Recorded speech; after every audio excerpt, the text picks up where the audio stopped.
All right, so hey everyone, welcome to TimePro Sprint Review for Sprint 364. And for this sprint, we have more than three devs working on, but like we don't have JK recorded on the timesheet, but he did one of the major work. But anyway, so sadly we didn't finish our sprint goal, the video to demo the own billing happy path. But that's because it was blocked by one other PBIs, and that one was done. So we should be able to get that in next sprint. And this is a 2-week sprint, so starting from August 17, that's because we have less than 4 mandates last week, and that's why we extended it. And the actual capacity was 44, and we can see the timesheet data, actual timesheet data recorded here. Going down to sprint backlog, so 2 of the major things that we delivered this sprint is first, we migrate TimePro backend from .NET 8 to .NET 10. And then the second one is we get the own billing set up for the staging environment. Previously, we were just testing prod, which we shouldn't be because we were playing around with how things should wired up. And now we have the proper testing environment for own billing Azure resources. And that's one of the blockers that we cannot record the video for the staging part. And then sadly, none of the devs who worked on the migration or the Aspire edition were in this summary meeting. So we will demo this next sprint summary.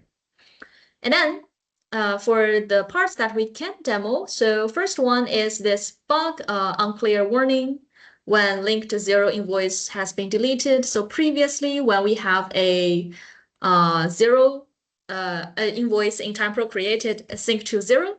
And then if the accountant somehow they decide to void the invoice or delete the invoice in 0, there's nothing notifying TimePro that the invoice is gone or is inaccessible. So you won't see anything except like it says like external sync error, the number is taken or something.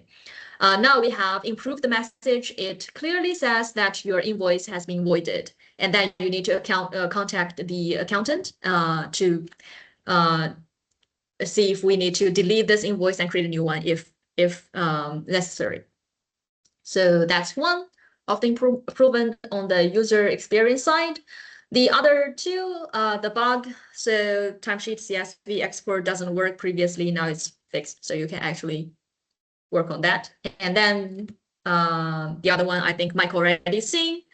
We have added iteration code on the timesheet overview and also on the PDF that we sent to client. So that's the work that we delivered this sprint. Any questions so far?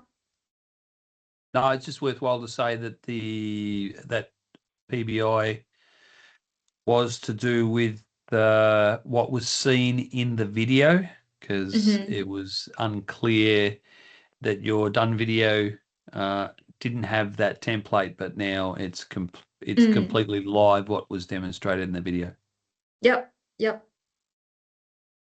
So then, looking at the timesheet usage, the number doesn't change much from last time. So this part is the same, and this is only down by 1%. So I would consider that's like a no change. The actual sprint burn down chart, we could see that because lack of mandates in the first week, it's basically flat, and then we get the work done in the second week. And then there is a little rise up because we add one more PBIs as we run out of the works. So for the production deployments, we had 2 production deployments for the past sprint, one last week and one this week. The code coverage. So with the help of AI agents, we have now easier way to write more tests. So we could see there's 40 more tests added to this sprint to the backend and 70 more to the front end.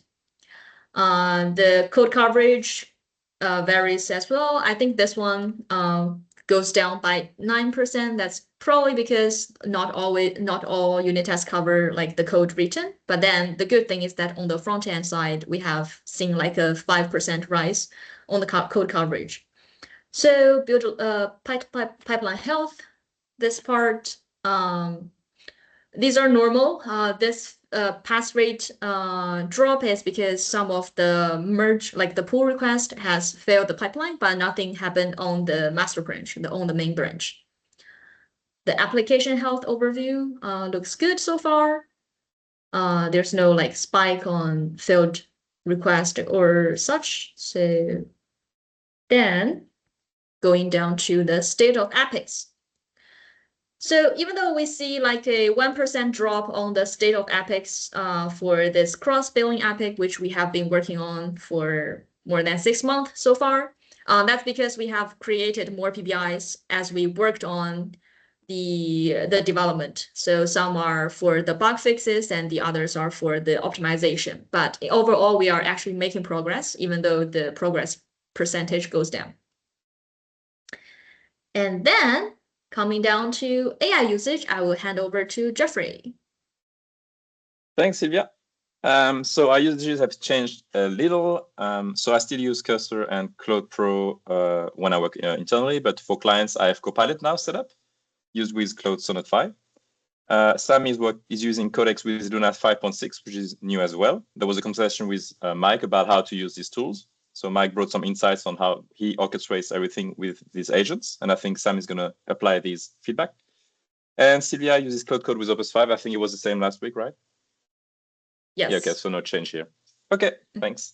Now, moving on to Tiger summary, I will share my screen now to go through this dashboard.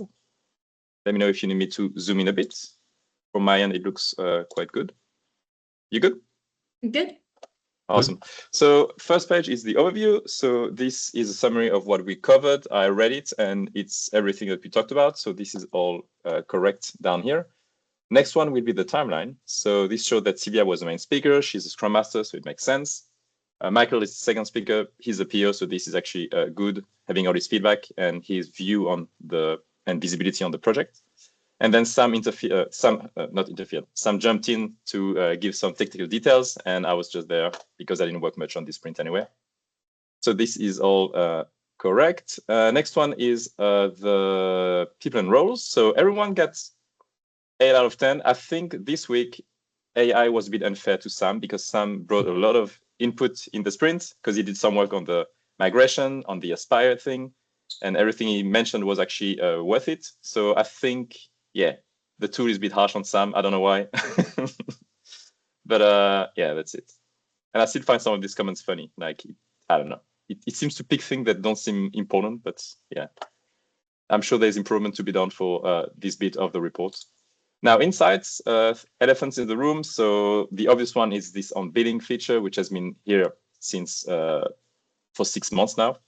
So it doesn't mean we worked on it consistently. It just means that we started 6 months ago and we still have it there because we have other things that we fix.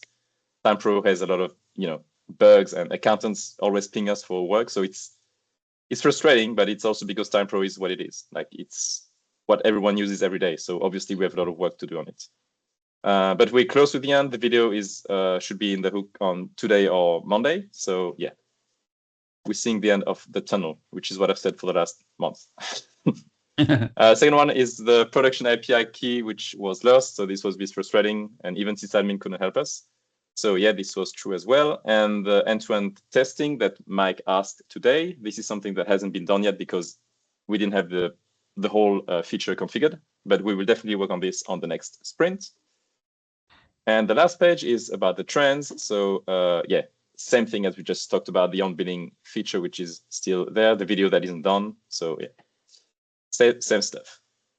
Okay, so that's it for the report. Do you guys have any comments? Anything you want to add? The last comment I would make before we wrap up is that this is a significant milestone. The next sprint, assuming the testing goes well, we will deliver the Epic, which is great work to all the team. Obviously, it took longer than we'd hoped, but this is meaning that the end-to-end testing of the whole feature, so we could do a job in Melbourne or Australia that Sylvia and Jeffrey could work on, and their timesheets would all come through onto my invoice or time statement that I would put and give to the client in Australia. So assuming all the end-to-end testing is working, we can go to production and this feature is delivered. Yeah. Thanks, Mike. So if that's it, I will stop sharing if that's okay with you guys. Yep. According I will to the retake CTF. the screen share. All right, I'll stop sharing. Wow. All right. Okay. So next we would. bit. Oh, sorry. Yeah, green tick, except for the people and roles, but I don't know. That's always a funny tab. Yeah. Overall, it's good. I will talk to Michael Q to see if he can improve the people and role statistics or comments. So next one is Copilot. So speaking time at the top, similar to what we saw before, same order. And we then asked Copilot the question, what was the main issue completed? Be brief. And the answer was the team successfully migrated the TimePro backend from .NET 8 to .NET 10 LTS and added Aspire support, which was described as a major milestone to the project. And another significant completed item was setting up the on-billing staging environment and blocking future testing and video recording. And this is all correct, yes. So green tick. Cool. Moving on to Yakshaver use, we had 15 PBIs, new PBIs created, and 9 of them were Yakshaved.